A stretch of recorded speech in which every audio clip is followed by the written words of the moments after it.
Happy Friday, everyone, and welcome to our latest installment in the Diversity in STEM Scholar Series. I'm very excited to present who's actually a neighbor of ours, Dr. Jahmario Williams, who's at Texas Southern University around the corner. He's a mathematician and an associate professor in the College of Sciences and Technology at TSU. He earned his PhD from Mississippi State University in 2013. He's an undergraduate degree from University of Mississippi, Olemiss. He's received lots of different honors. His research area, which we'll talk a little bit about, is in partial differential equations. He currently is an honors professor in the Thomas F. Freeman Honors College at TSU. And he's going to talk with us a little bit today about his background, how he got into math, also a little bit about his research. We are going to have the Q&A open so that you can ask questions at any time.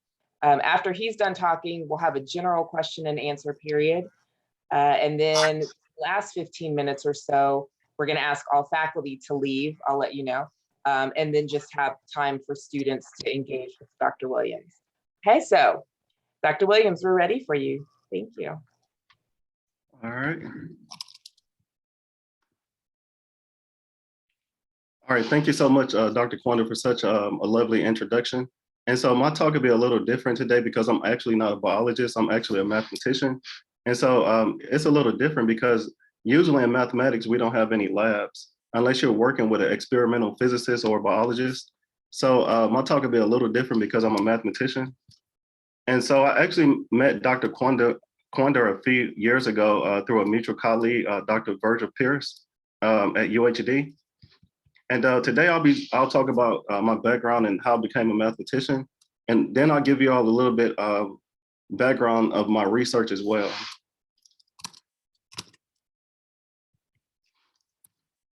And so we'll just start with the introduction. And first I'll just let you all know where I come from. And so I'm actually from Greenwood, Mississippi. So Greenwood is in the Delta, and the Delta is a small region in Mississippi. It's actually in the southwest region of Mississippi, northwest region of Mississippi. And Greenwood today has a population of 13,000. Dr. Williams, I'm sorry. Did you mind sharing did you want to share your slides? We can't see them. I'm sorry.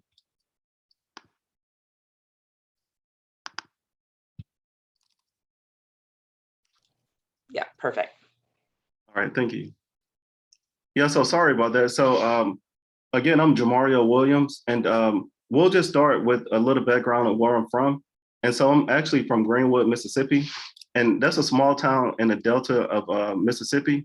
And the Delta is in the northwest region of Mississippi.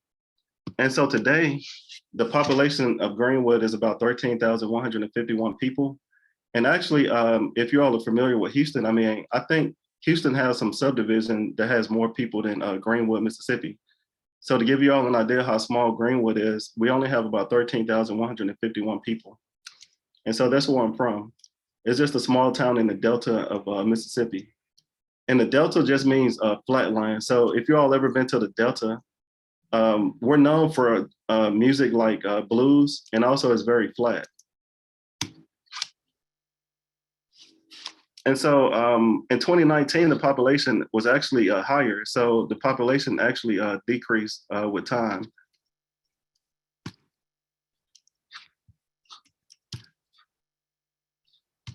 And so before I talk about where I went to school at, and so let me just talk about where I went to elementary.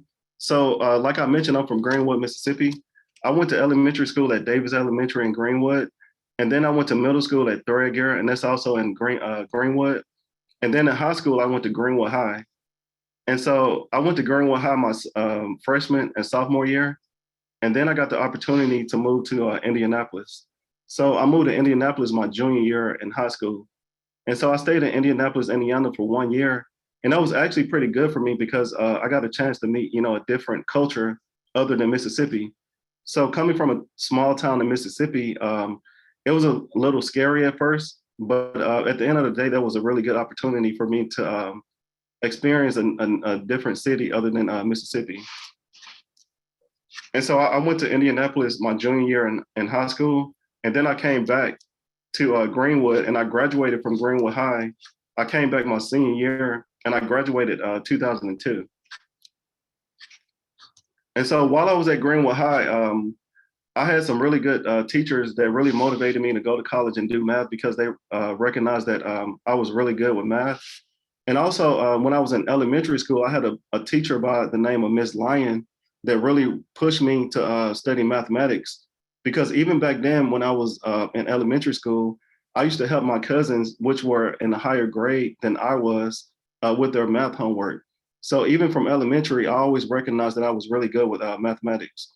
And so whenever I made it to high school, when I met my algebra 2 teacher, Miss Abel, she encouraged me to go to college and major in mathematics. And I actually used to meet with her after high school sometimes, and she taught me trigonometry. So to this day, I've never studied trigonometry.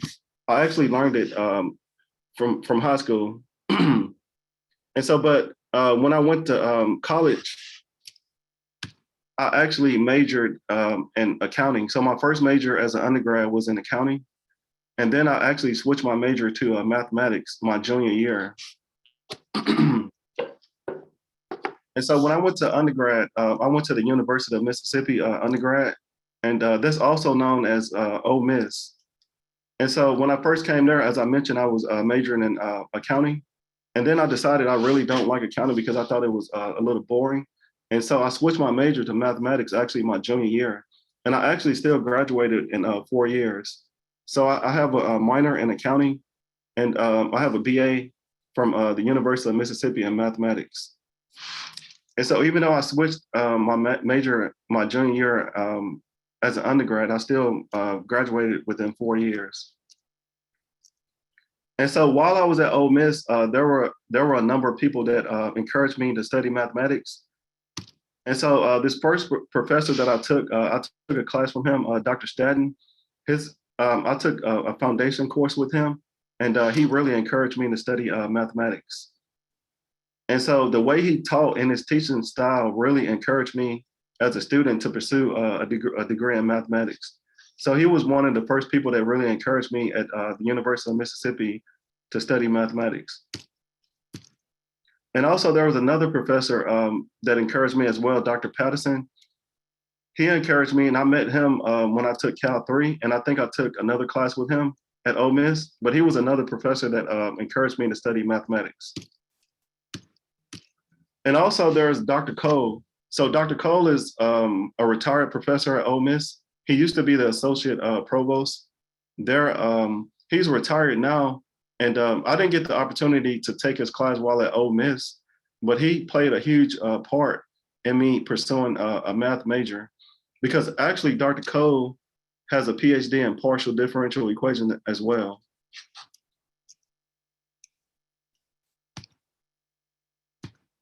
And so while I was at Ole Miss, these were some of the graduate students that was at Ole Miss. And so there were actually 4 African Americans that received their PhD in mathematics at Ole Miss in 2006. As everyone can see, there was only 3 people here. So the one person that's missing, Dr. Joe Anderson, for whatever reason, he's not in this picture. But the lady on the right, that's Miss Cartwright. The guy in the middle, that's Dr. Brian Williams, and they're actually married. And the guy on the right in the red, that's Dr. Adrian Carter. And so those are some of the people that really encouraged me and influenced me to study or pursue a degree in mathematics. And also, while I was a student at Ole Miss, I really got an opportunity, and I got a chance to develop a strong relationship with them. So anytime I had a question about anything in general, I always came to them to ask particular questions. And so even to this day, if I call them about anything, they're always willing to help and answer questions.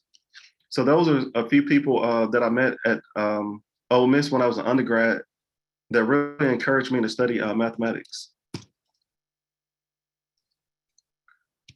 And also, I forgot to mention, I went to undergrad at the University of Mississippi, which is known as Ole Miss. And then I applied to graduate school at Mississippi State. And so I chose to go from Ole Miss to Mississippi State because I wanted to study differential equations. And unfortunately, Ole Miss did not have differential equations. So Ole Miss was more of a theoretical program, and Mississippi State was more applied. And so that's the reason why I chose to go to Mississippi State. And actually, the guy in the red, he told me about a funding opportunity that I didn't have to pay for if I took the GRE. So my GRE fee was waived. So I would encourage everyone to, try to get to know people that's in graduate school, because they normally know and been where we're trying to go. And so, but after I took the GRE, I got accepted to both Ole Miss and Mississippi State, but I chose to go to Mississippi State because I wanted to study differential equations. And so while I was a graduate student at Mississippi State, I attended a number of conferences and workshops.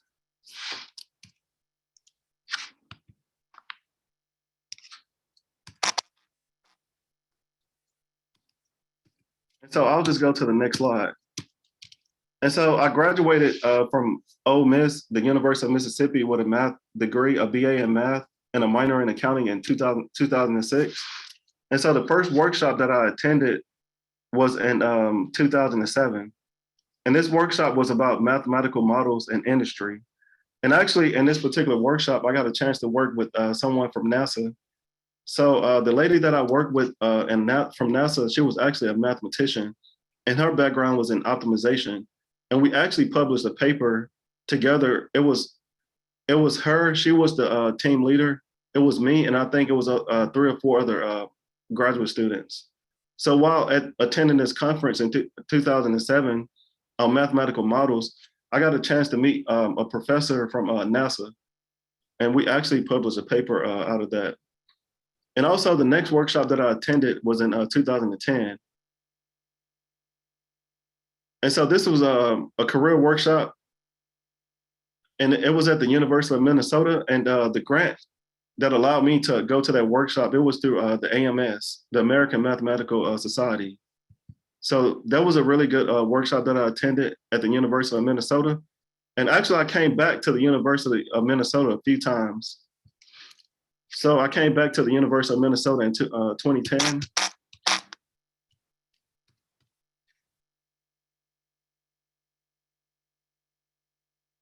And also that same year, I attended a workshop in 2010. It was a computational wave propagation workshop. I attended that workshop at Michigan State University. And also in 2011, I attended a workshop at NC State University and North Carolina State University. And also I figure out whenever I was at NC State University, I ordered some barbecue there, and it was like really different from what we eat here. And I really didn't know that the barbecue they eat in North Carolina was vinegar based. But I mean, overall, that conference was really good. So, but it was future direction and applied mathematics. And also in 2012, I did a computational workshop at Mississippi State. It was about differential equations. And also the first 4 workshops I attended while I was a professor. And some of those workshops, it was workshops about writing grants. Because when I first became a professor in 2013, I was working on a career grant. And so I attended an academic career workshop. And it basically was about writing grants. And so I think whenever I apply for the career grant, you can only get it within the first 7 years. But unfortunately, I didn't receive that grant. And also, the last workshop that I attended was at Iowa State University in 2018. And so at that workshop, I got a chance to work with some high school students. And I also encouraged a lot of high school students to apply for different scholarships to college. Because actually, I'm an honors professor at TSU. And I encouraged them to apply for a lot of scholarships. And so that conference was in 2018.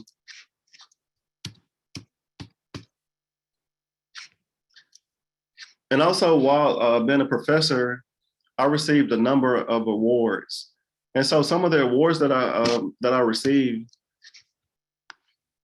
excuse me, in the fall of 2016, I received I was honors professor at TSU since fall 2016. And also, this is the award that I'm thinking about. So it was the McLaren Teaching Award. And so I received that award in 2016.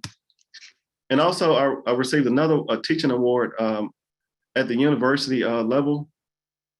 And so this award here was for distinguished teaching. And that award was in 2016. So the McCleary Award was for the university, and then I received a college award actually in the same year at Texas Southern University.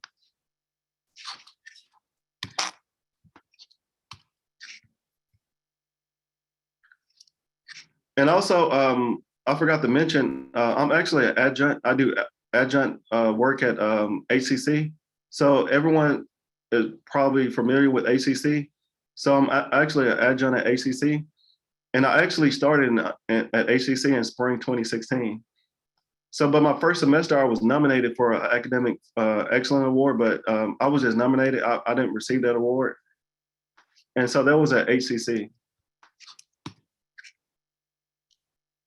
And also in 2015, I'm actually going backwards, but in 2015, I had a student, she was on the soccer team. She nominated me for a faculty and staff appreciation award. And so I had to come and accept the award at halftime of a soccer game. So I thought that was really cool.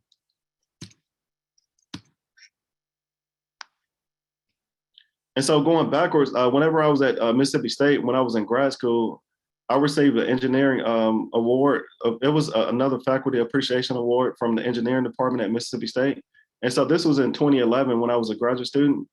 So I received my PhD in 2013, but 2 years before I received my PhD in 2011, I received a faculty appreciation award.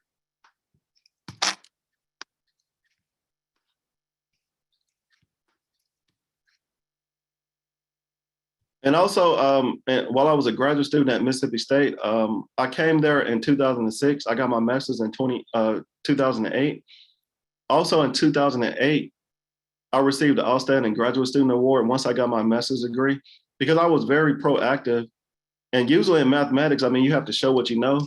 And so I was very competitive. So I was able to receive the Outstanding Graduate Student Award while I was at Mississippi State University. And that happened in 2018.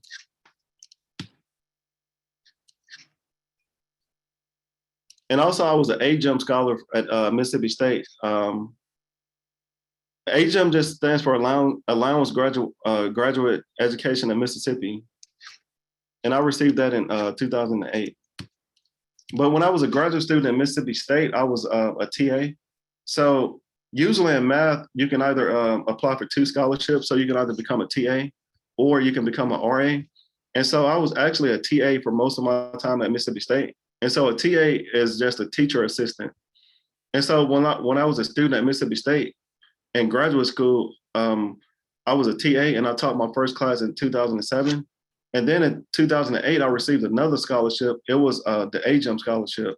So, but overall, my whole experience at Mississippi State, while I was a student, I was a TA. And so I taught from 2007 to 2013, 6 years at Mississippi State.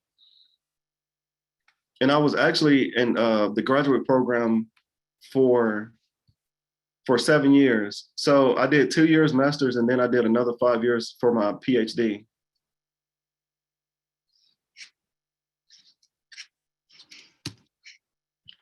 And also just going backwards to when I was an undergrad, when I was an undergrad at Ole Miss, I was a recipient of the Pi Mu Epsilon. It's just a national honorary mathematical math society.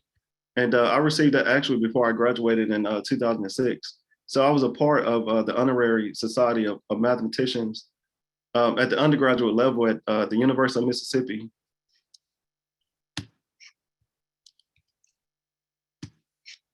And so next, I'll just talk a little bit about my publications.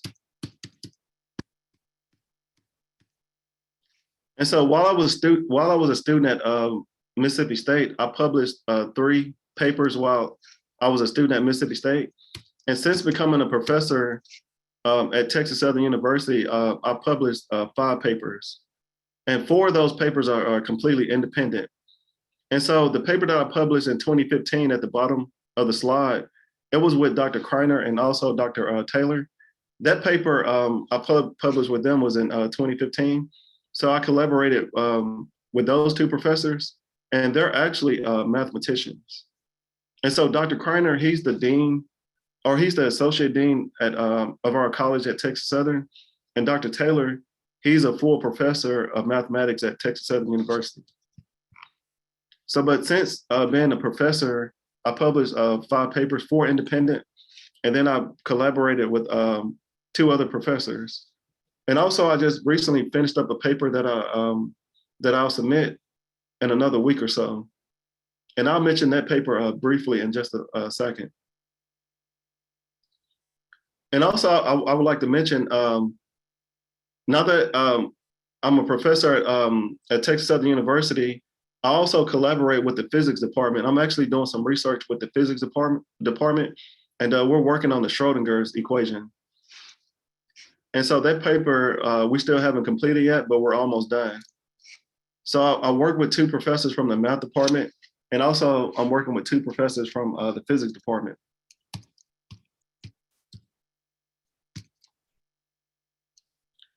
And also, while being a professor at TSU, I got a chance to work with an undergrad student. So we have a summer program, and it's called CERT. It's just a summer research program. It's similar to a REU program.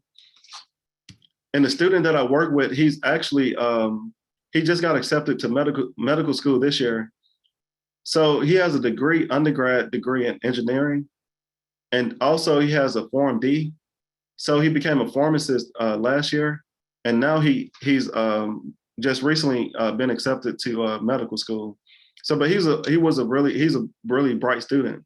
So, but I got a chance to work with him in 2014. And so the picture that you all see on the left, I'm sorry, it's kind of stretched, but that's me on the left and that's him on the right. And so this was in 2014. So that's about 7 years ago. And so, as I mentioned, he's actually going to medical school right now. So he has an undergrad degree in engineering, and then he has a pharmacy degree, and also now he's working on a medical degree. So, but with that particular student, the CERT program that I participated in, we actually produced a poster. And so in this poster, we talked about some numerical solutions to nonlinear ordinary differential equations. And so numerical solutions is another field of mathematics. That's not really my background. My background is more theory. So, but as far as working with undergrad students, I think they understand the numerical topics a lot better. And so we produced a poster on some numerical solutions to ordinary differential equations. And also there were a few graphs that we graphed in MATLAB. And so we were able to program the exact solution and compare it to the approximate solution. And so at the end of this poster presentation, the student, Simon, his name is Simon, he actually gave a talk on this poster presentation. And so there was one student that I worked with so far while at TSU. And so we did this poster in 2014.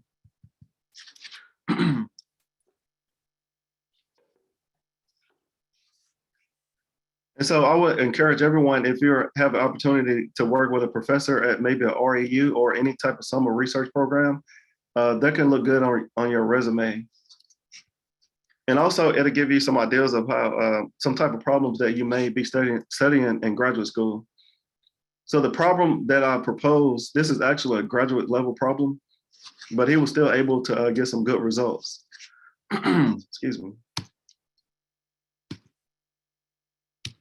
And so, as I mentioned, my area is in differential equations. And my background is in pure mathematics, so I do mostly theory, even though lately I've been trying to work with some physicists, and also I've been working on more applied problems. But next, there's a few models, some well-known models that we use in differential equations. So the first model that everyone kind of learned in differential equations is the exponential growth and decay model. So basically, if you're looking at the right-hand side of this equation, we have a rate or a derivative. So whenever you see dx over dt, that just means rate. So whenever the rate is proportional to the number or the population, that's called the exponential growth and decay model. And also in this model, in the second line, we have an initial condition. So this population is moving with respect to time. So T naught is the initial population, and then X naught is the initial, T naught is the initial time, and X naught is the initial population. And also in the exponential growth and decay model, K is just called the constant of proportionality. And so this model here is very vast in differential equations. And also there's a few other models that everyone may have heard of before, like the half-life model. So half-life is just half the time it takes for something to disintegrate. So that model comes from this differential equation. And also carbon dating, that's another good model. So if you're trying to determine the age of fossils, that's known as carbon dating. And also we have Newton's law of cooling. So whenever you're looking at the temperature profile of a certain medium, we have Newton's law of cooling. So this is just a few models that we use in differential equations. So but basically in this basic model, we're looking at an ordinary differential equation. So what we're looking at on the left-hand side of the equation is just a derivative. So we're just saying delta x over delta t, and that's just the rate. And so of course the rate is just the derivative.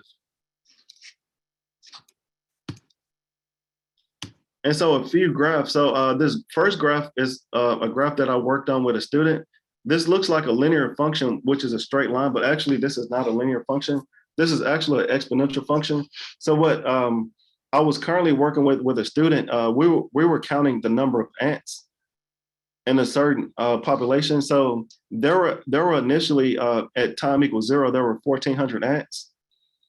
And then we assumed that it follows the exponential model. So we assumed that the rate of change is proportional to the number of ants. And so it was an exponential growth model. And so this is actually an exponential graph. And so initially there were 1,400 ants, and we just wrote down the general solution and we graphed this equation.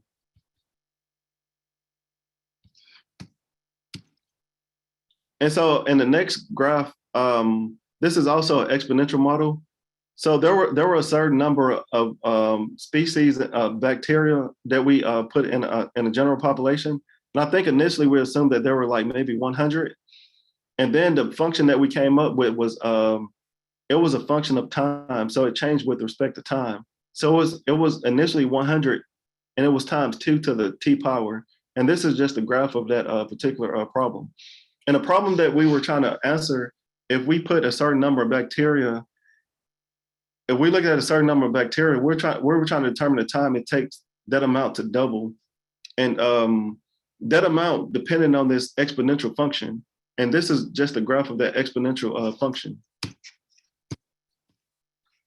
And also in real life, usually the population don't go to infinity with respect to time. So the next model, this is just a logistic growth model.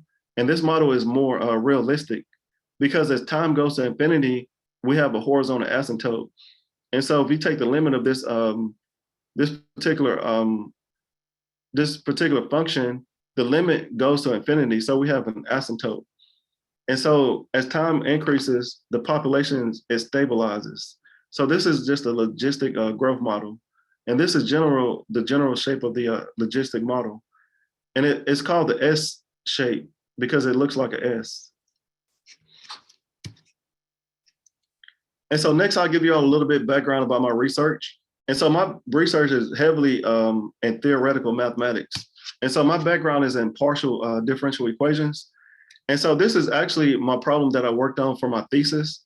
And so the operator that I was looking at on the left-hand side of the equation is just called the P Laplacian operator. And this is just a generalization of the divergence operator. And so in my research in particular, I focused on the existence and uniqueness of certain solutions to partial differential equations. But this is extremely abstract, so I'm not going to go into much details about my research. And so I published 2 papers on this particular problem. And also my dissertation is about this problem as well. So, but this is just a generalization of the divergence operator. And this is a nonlinear operator. And so those are the type of problems that I'm generally interested in. So lately I've been trying to get into more applied problems, but usually I work in theory. And so there's 2 options that you can do in mathematics. You can either become a pure mathematician or applied mathematician. But I think at the end of the day, if you're studying mathematics, it's all theory. And also this is a problem that I actually finished up last week. While I was coming up with the slides today, I was actually finishing up this problem. And this is just a system of difference equations. And so I actually finished this problem last week, and I'll submit it to a journal maybe next week or the following week. So right now, I'm still trying to think of a suitable journal to submit this paper to, because I think that's very critical. Because you can have a good result, but if you submit it to like the wrong journal, then it can be rejected. So, but once I come up with a suitable journal, I'll go ahead and submit this paper. And actually, I just copy and paste my abstract. And so this is actually a current paper again, that I finished up last week. And this is just a system of difference equations. And a difference equation is just a discrete analog of a differential equation. Even though my research is mainly in differential equation, which is the continuous analog of a difference equation, the difference equation is a discrete analog of a differential equation. So, but I try to work in both areas.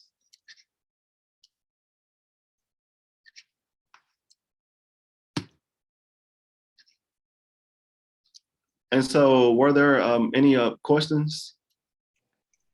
So yeah, if you stop sharing, we can remind everybody about where to submit the questions. So if you guys go to the question and answer section, and let me first say thank you, Dr. Williams, for that very interesting presentation. I know I learned something. So anyway, if you go down to the bottom, there's a Q&A, and you can type questions in there, and then I'll read them aloud. We'll take about 10 minutes or so of general questions, and then we'll ask faculty to leave. So okay. I'll give people a second to type a couple of questions. One thing I wanted to ask you, just because you mentioned something about, I'm in teaching, so that's why I pay attention to that you really enjoyed, I think it's the picture you showed us of one of your undergraduate faculty members, and you said you really enjoyed his style of teaching. Mm-hmm. What was it about his style of teaching that you liked? Dr. Staton, he was actually the professor that I took for Foundation of Mathematics, and actually that's your first theoretical course. And so, you know, for me as a mathematician, before I took that course, I thought math was just, you know, numbers and derivatives. And so Foundation is really the first theory course. And so the way, I was very confused in that course at first, but the way he explained, and he was very enthusiastic about the course, and he also motivated the students. And so I really enjoyed the way he explained the course in general, because coming from like, you know, a class like calculus, and then if you go to maybe a theoretical class, it's like, it's, what do I want to call it? It's like a learning curve. Like I didn't know theory existed until I took that particular class as an undergrad. But the way he explained it, I actually learned a whole lot in that class. And so it was just the way he explained things, and he was very enthusiastic about it. Yeah, and I actually, you know, became like one of his favorite students. So we used to go and get coffee together. So he was really good. And he really encouraged me to apply to graduate school. Awesome. Yeah. And enthusiasm can go a long way. Yeah. All right, we have a couple of questions about your work at NASA. So the first question is, how did you get to work with someone from NASA? Do you want to talk a little bit about that experience? Sure. The NASA experience was through my graduate program. So when I was at Mississippi State University, they had a grant. And I don't know if this grant exists anymore because it was through like the AMS. And I think a couple of years ago they lost funding, but they had the funding and it was through AMS. And so I actually used to go to workshops a lot. And so for this particular workshop, I knew we were going to have a person from NASA, and I really wanted to go. And since they had the funding, I applied and I got the opportunity to go and work with her. It was at the University of Minnesota. And so we actually worked on a project. It was a team of people. It was, I'm trying to think of her name. I actually forgot it. Dr. Natalie. Yeah, she's at NASA. Her research is in optimization. And so, but once I applied through Mississippi State, since I was a student there, basically, that allowed me to go there. But I knew it was a project through NASA. And we were basically just talking about airfoils. So we were looking at the wings of jets that they were building at NASA. And it was actual data that we were looking at NASA. Okay. So, once I applied there, that's how I got it. Very cool. So the other follow-up question to that is, are you currently working with anybody at NASA? Or I guess maybe have you had other opportunities to work with people at NASA since that experience? I guess being in Houston, have you had a chance to collaborate? Maybe not with active NASA, I don't know, but yeah. Yeah, that's a great question. So in that same conference or that same workshop, I met an engineer.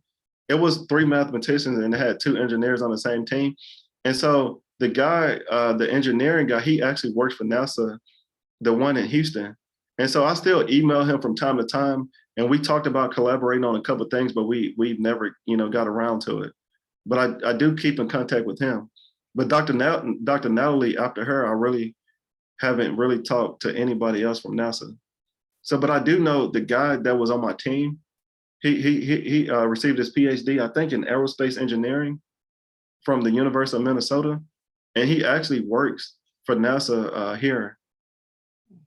And so I email him from time to time and we talk about doing work, but I think, because of our schedules, we never did anything. So I do have a connection there, but we've never done any research. So it sounds like some of these conferences and workshops that you attended, not only in that moment were you able to do work, but it sounds like you made a lot of really good connections that you've had throughout. I mean, in your whole presentation, it seemed like a big theme was the connections you were able to make to different faculty, to graduate students, to mathematicians and engineers. So do you think that is that sort of a piece of advice that you might give to undergraduate students who are interested into going into graduate school, is seeking out those kinds of relationships? Mm-hmm. Yeah, so more important than, actually going there and working on a problem, I think building connections and relationships. Because when I went there, we had to learn a completely different software, and the problems that we were working on, I was only used to working with 10 variables, and there were like 10,000 variables, and we actually had to learn new programming software that I never heard of. So I was actually really confused, and I was always behind. But I learned a lot from that. But I think more importantly than attending that workshop, I built like strong connections. Some people that I know I can email, and they'll always answer. So for me, I would say the connections are very, very important. Okay, so a question here is that you mentioned that you did equations having to do with bacteria. So the question is, do you do a lot of research or work in the biomedical and biotechnology fields? Not as of yet. I think I'm getting more into that. And I actually just bought a mathematical biology book. And so that's another area of mathematics that I'm interested in, math biology. So basically we're using mathematical models to describe biology phenomena. And so I actually just ordered that book. And so in that book, for me, it's been pretty straightforward because it's all about difference equations. And I'm very familiar with that. And so, but basically we're just describing biology using mathematical concepts. So to answer the question, I think I'm going in that direction, but I haven't done any research as of yet, but I'm heading that direction. So I'm very interested in mathematical biology. Do you see, just following up on that, that you will have to collaborate with faculty in other departments? I know you mentioned physics, but will you reach out to biologists or people in medicine or? I will, and I'm thinking about contacting some people at the medical center, and also I know a lot of professors in the biology department at TSU, and they're always asking me to be on their student committees. So I'm familiar with them, so it'll be easy for me. And they're just one level above the math department. So yeah, I'll start with the biology department initially, and then I want to eventually work my way to the medical center. Excuse me. Okay, so another question. With your career, did you have to take a lot of physics classes? So you said you're in differential equations, and that's actually, I mean, did you have to take quite a bit of physics?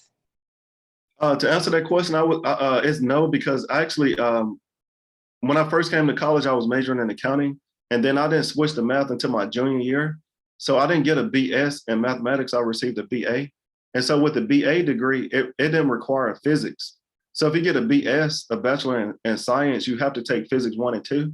But since I wanted to graduate in 4 years, and I know I wanted to go to graduate school for mathematics and differential equations, I just chose the BA route, because if I would have chose the BS, it would have took me another year to complete. And I knew I wanted to study differential equations. And so to answer that question, when I was an undergrad, I've never taken physics. But naturally, studying differential equations, physics comes up. So I learned it just like trigonometry. Like, I've never taken a trigonometry course, but I kind of just picked it up, just from knowing mathematics. And for me, physics, I'm not going to say it's easy, but it's easier to learn if you know the math first. So for me, since my background was pretty strong in math, I'm picking up on the physics, pretty fast. Yep. So I'm learning it through differential equations. Okay. Have you used, so your minor was in business, and you said you started out in accounting, and a lot of times, or some mathematicians will do things in the business realm. Have you done anything in that, or you just put the business to the side? It's really off to the side, but I'm really interested in the financial math and like the stock markets.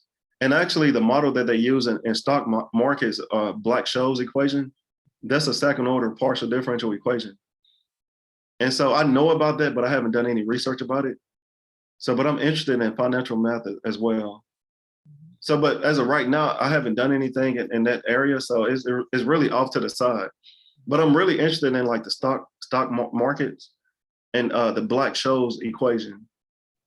So yeah. Okay. We have a question here about, so do you know of any opportunities that, so it says NASA, but I'm just thinking in general for people who are going to be high school teachers, high school math teachers, do you know of any sort of opportunities for them to engage in research, maybe working with mathematicians or anything? Or I guess, is there any connection even to what you're doing to K-12 mathematics? Have you done anything in that realm? I haven't done anything, but I know, there's an area of mathematics, math education, and I think that's your background. That's my field. Yeah, so that's another area of mathematics, and actually, I'm interested in that as well. And I think you have to have some really good writing skills. You have to bridge your writing skills and mathematical skills together. And I've been in communication with a couple math education professors before, but I haven't really done anything in that area. So, but I think if you want to teach in the high school area, and if you're interested in that kind of research, I would suggest majoring in math education. And we have a program at TSU, math education. And do you all have that as well here at UHD? We, as undergraduate, yeah. Is yours graduate? Mm-hmm. Yeah, we just have an undergrad program in math education. Yeah, I think I know some faculty over there. Okay, another question that kind of has to do with teaching. I think there's two questions here. What are some skills that you think are essential for teaching mathematics to, I guess, at any level, K-12 or undergraduate? Yeah, I would just say, building a strong background, knowing, what you're teaching, just building a strong background. And also one reason I decided to go into differential equations, because before I took the course, I actually ordered the book when I was an undergrad, and I actually read most of the book, so I learned it before I even took the course. So before I took the course, I had a really strong background already in ordinary differential equations. So I would say, once you build your background, it builds your confidence in teaching. And I think that helps me a lot because, I make sure I'm prepared, before I teach. I don't like to just go in there and wing things. Sometimes I do, but in general, I don't. Yeah, I'm laughing because I had something happen in my class last night where I was like, dang it, I should have spent a little bit more time looking at that. So my students are on here. Let's see. Somebody asked, how is it working with abstract equations? So what is, maybe what's the difference really in being kind of in more theoretical math versus more applied math? I know you said it's all comes down to theory, which is true, but what do you see as the differences? The difference between applied and pure math, pure is more the theoretical math. It's just a way of thinking. Like when I first took foundation of mathematics, I've never seen a proof before. And so the way you structure a proof, is different from, doing a problem in Cal 1. Cal 1 for me was more straightforward. And I think whenever you go into like the theory, it's more logic. So you have to think a little bit more, the way you structure a proof. And for me, that took, a long time to do. Because I remember when I was taking that course, Foundation of Mathematics with Dr. Staten, it was the proof about if you sum up two even numbers, you get an even number. And that proof for me now is so trivial, but when I first saw that proof, it took me like a month to really understand it. So yeah. I think, if you practice it over, even though it was a different way of thinking, I kept like reading that paragraph over and over until I really understood it. But once I understood it, I'm like, why didn't I get this at first? So yeah, it's just, practice make perfect. Yeah. Yeah, and it's getting used to sort of the style and the language and yeah. The style of thinking, their style of thinking is different. Absolutely. But for me now, at first I was kind of like scared to do proofs, and now I love doing proofs. So it's just that having that experience now, Yeah. So the question is about, so you said really knowing, your content, and oftentimes if you're like an elementary school teacher, math, you're a generalist, so math may not be your strongest subject. How can you still support students who are interested in math, even if you perhaps don't have the same, love for math, or sometimes math is a little bit overwhelming to you? How can you still support like young students? From a teacher perspective, yeah. Like me, I naturally try to encourage students, to just keep trying until they really understand. Like, I do that through encouragement, and telling students to just keep practicing, because I think for everyone, everything is not just easy for everyone. So I think, like I was saying earlier, when I was first saw my proof, it took me a month to understand like a simple problem now. So I just try to encourage people to keep, keep trying until they really, understand it. Did I answer? Yeah. Go ahead, sorry. Did I answer the question? Yeah, I mean, I think one of the things that students don't often realize, I didn't think about it till I got to graduate school, is that when you start talking to your professors, they weren't always straight A students, even in the subject that they, that they got their PhD in, right? They struggled. Everybody struggles at some point. It's not like, there's maybe a few people where everything just came easy to, right? But the vast majority of people had a struggle with it at some point. I think that's that's a great point, because I think going from like the master's degree to the PhD, like even though I went to Mississippi State for a master's and PhD, and I was with the same professors, like the PhD was a bit of a struggle when I first got there, because I went from making straight A's as a master student, and then my first semester as a PhD student, I made straight B's. So I'm like, wow, this is really a struggle. I had to practice even more because I think I got too confident in myself. Yeah, so Yeah. yeah, it's not always easy. Okay, so you mentioned that at the end of the day, math is all about theory. Oh, so somebody's asking, I guess. So going back to this, that you had difficulty understanding your first theory class. They want to know, can you explain how you came over that? And I guess maybe like even that transfer from your master's to your graduate program, or what is it that you had to do to sort of push through, as opposed to just saying, okay, I can't do this. Yeah, me, like I'm the type of person I never give up. And I think, accepting challenges, I'm very competitive. And so that was one reason I think I won like the best graduate student award at Mississippi State, because I'm very, like, naturally, I'm just competitive. And like me, if I don't understand something, I'll just stay there until I understand it. But I think a lot of people, what they do now, they kind of shy away from it. But I'm the type of person, if I don't understand it, I'm gonna keep going over and over it.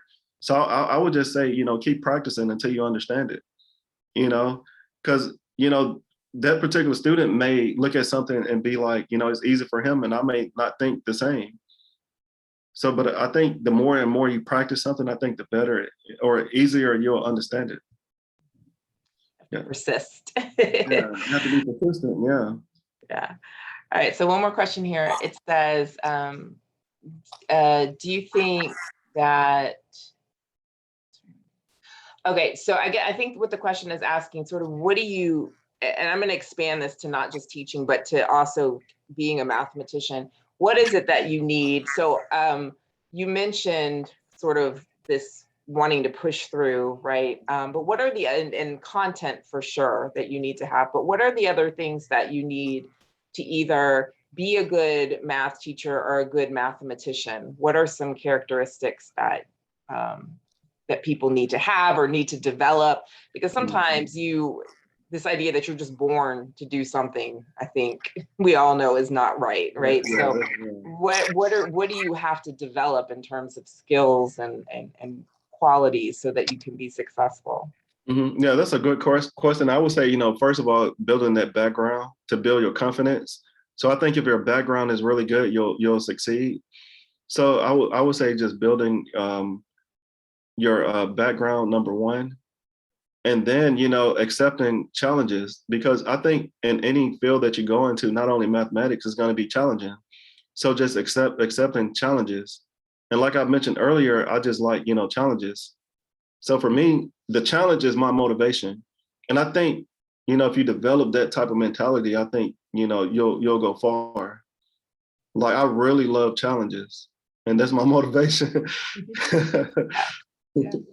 Now it's important, I mean, to say, okay, I'm going to dig in and I can figure this out, not to That's just true. That's my motivation. Yeah. We all have those tasks. And actually, the problem that I'm working with the physicists on, like, we've been working on this problem for about 3 or 4 years now. Wow. Yeah, so we're still trying to solve it. Yeah. So And I think that's another thing that's interesting. A lot of times when you talk to people, they think that if you're good at math, you just do math very quickly. And I always say no. Like, absolutely not. Yeah, that's usually not the case. Right. Yeah, it takes a long time. Yeah, that's true. Okay, so I'm going to go ahead and ask anybody who's not a student to go ahead and leave. Thank you for joining us. And now we'll have sort of the portion of the series of the talk where students, it's just an open discussion with students. So if you are not a student, thank you for joining us, and we'll see you next time. And if you are a student, hang around. And I guess if you have any more questions, I mean, a lot of students were asking questions, but if you have other questions that you want to ask, I think particularly if you're thinking about going to graduate school, not just in math, but just going to graduate school in general, there were a lot of interesting points that Dr. Williams made. And so if you have any questions about that, this would be the time to ask. So we'll wait a few minutes. Okay, that's fine.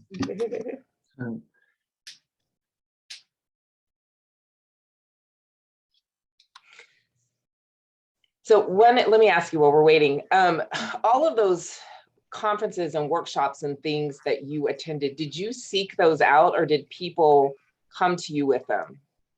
I think for the most part, it was my professors letting me know because they had that grant through AMS. So every time, that opportunity came around, they let us know. And I was always, willing to go. Yeah. Yeah. Yeah. An opportunity presents itself, you know to take advantage of it. Good. And I actually stayed at Michigan State for, I think it was like a month and a half one summer. I don't know if I put that on the slide. No. Yeah, it was a summer workshop. It was almost 2 months. Wow. I stayed in one of the dorm rooms. And like I mentioned, I lived in Indianapolis, but I didn't know in Michigan, they don't have like central air. Yeah. And so, coming from Mississippi, like I really didn't know. I'm like in Mississippi, we're in the South, so we have central air. And when I went to Michigan State, they didn't have that. So the first week I struggled, I was sweating. What they do in the summer, they just open up a window.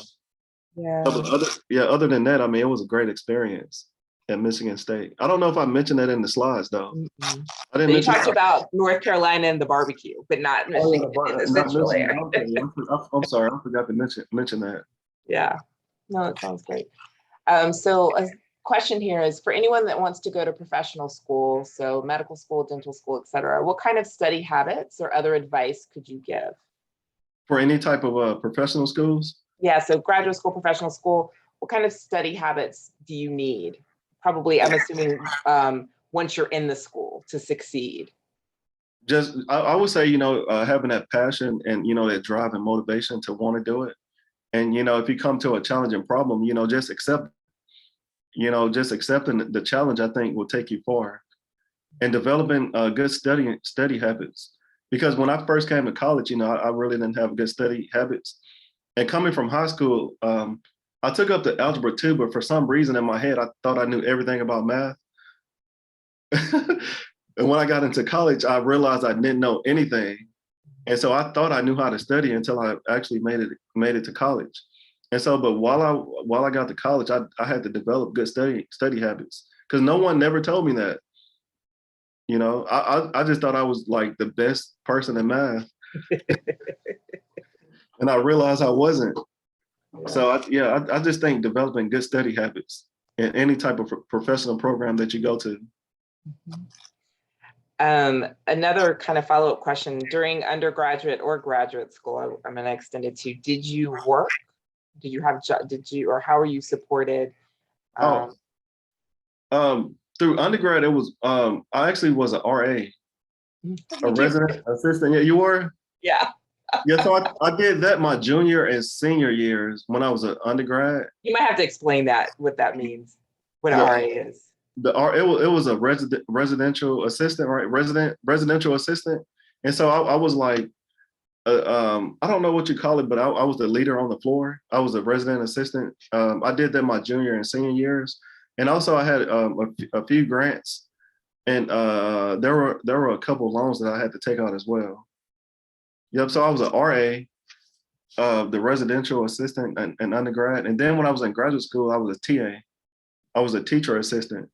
And actually, while I was at Mississippi State, the TAs, we have to teach 2 classes, and we had to work in the tutoring labs, I think like 20 hours.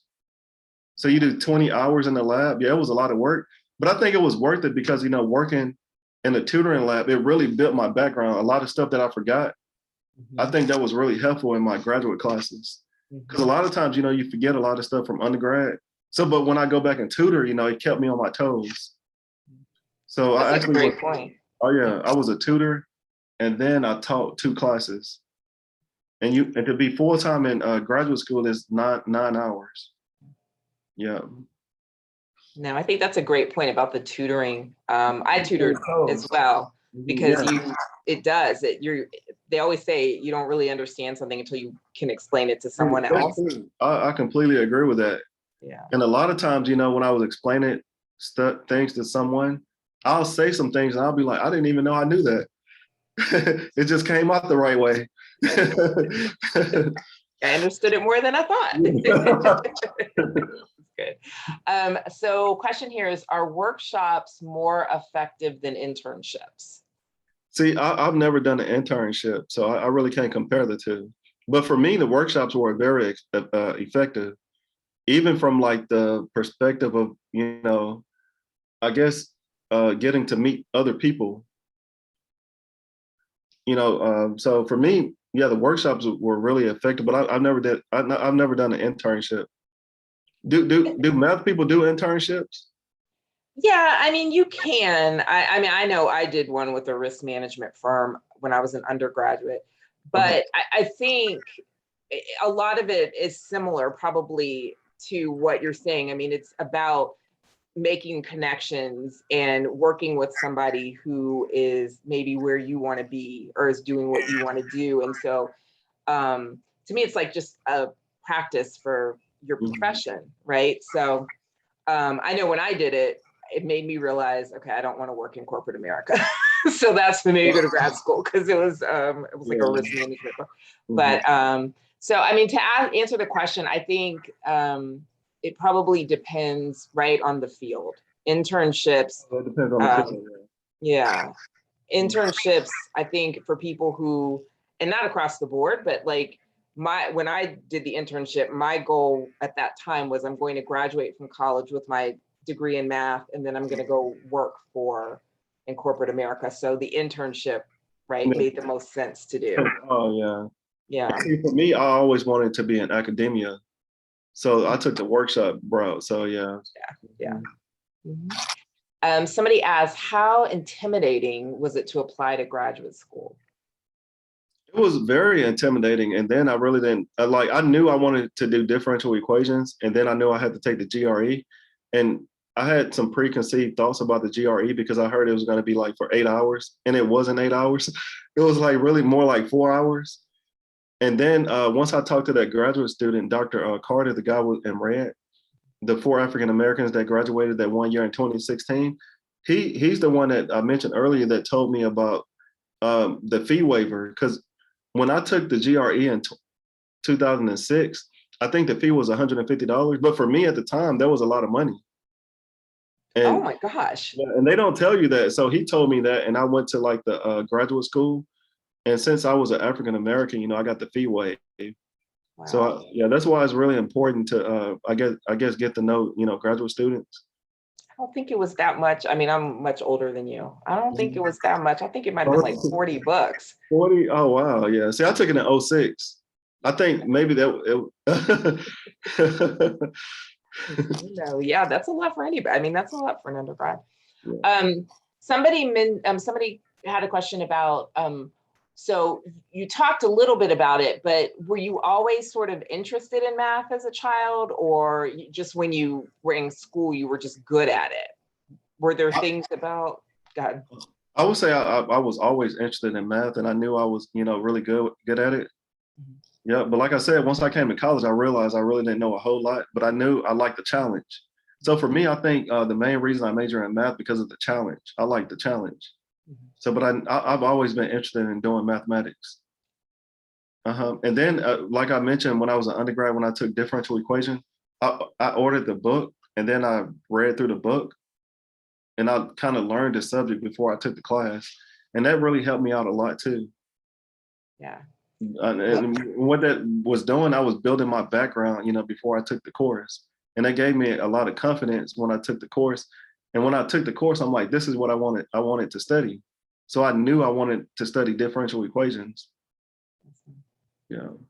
Oh, that's very cool. I mean, that definitely shows your determination, right? Yeah. To make sure that you understood it. Okay, well, I don't see any more questions. If not, I think we can end it. Do you have any last departing words you want to share with the students? Yeah, I would just tell everyone, like I mentioned earlier, make sure you have a strong background and don't be afraid, of a challenge, because, I don't think everything is always easy for everyone. So just accepting that challenge and make sure you have a strong background for anything that you do in life. Don't shy away from, challenging things. Just be more like me and run towards challenging things. Yeah. Okay. I have a question here. I'm going to send it, well, I'll ask it in general. Not to you, Dr. Williams, this is about the recording. Is there a way that people will be able to access the recording afterwards? I have somebody asking me about being able to access the recording. Is that something that we're going to make available? Okay, so it'll be on the Diversity in STEM website. Okay, so, and that is under the College of Science and Technology, right? So if you look on, okay, I'm gonna put the link. Hold on, let me see if I can do this. I'm gonna put the link in the Q&A. So it should be, everybody should have it, I think. Or maybe not. Okay. Well, let me say this. My email is quanderr@uhd.edu. And so if you have any questions or you want to know how to get the recording, I'm happy to figure that out for you. Thank you, Dr. Williams. We Oh, you're appreciate very having welcome. you. Yeah, thank you for the opportunity. I really enjoyed it. Thank you. Okay, well, you let me know when you're interested in doing some math ed stuff. We'll collaborate. Okay, I'll let you know for sure. Okay. For All sure. right. All right, thank you so much. Bye-bye, everyone. All right, bye.